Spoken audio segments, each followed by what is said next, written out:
Kuwaelimisha watu juu ya masuala mazima ya dua. Dua ndio kila kitu. Dua ndio maisha.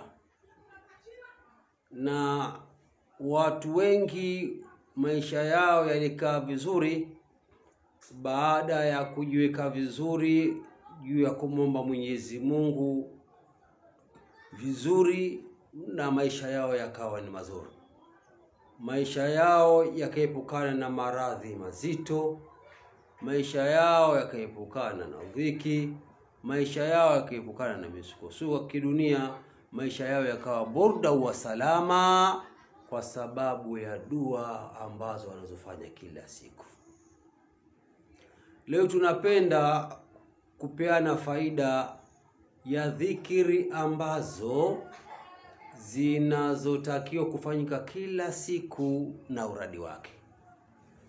Tumeshuhudia watu wakubwa na wengine tulikuwa hatuwadhani, lakini walipata daraja kubwa sana kutokana na hizi dua ambazo za kila siku, nyiradi za siku. Kila siku ina uradi wake. Nakumbuka miaka ya nyuma kulikuwa kuna fundi mmoja, fundi redio. Alikuwa ni mtu ambaye alioshika sana nyiradi hizi. Yule bwana walillahi alhamdu, Mwenyezi Mungu alimfunulia kashfi. Akawa amekashifika kwa kupata taarifa na kuona mambo mengi sana katika mji wetu ule. Ilikuwa ni mji mmoja Mikumi kipindi kama cha miaka 93 94. Alikuwa amezama kwenye hizi na watu wengi walikuwa hawamuelewi, lakini baadaye baada ya kuzidi Mwenyezi Mungu alimfunulia na akawa miongoni mwa mawali wa Mwenyezi Mungu. Alikuwa akifanza dua ilikuwa hairudi, nifisa wallahi Allahumma fillahu warhamu, amefariki bwana. Na ndio ambaye tuliopata siri hii.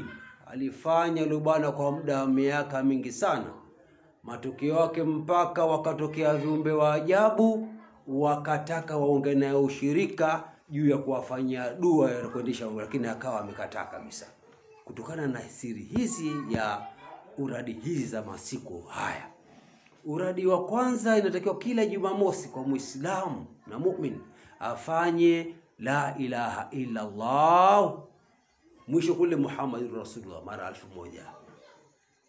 Kwa utasema la ilaha illa Allah, la ilaha illa Allah, la ilaha illa Allah, la ilaha illa Allah 999, basi usema mwisho Muhammadur Rasulullah. Unaposoma la ilaha illa Allah lazima mwisho useme Muhammadur Rasulullah. Siku ya Jumapili usome ya Hayyu ya Qayyum, kama tulivyoeleza khawasi ya Hayyu mara 1000.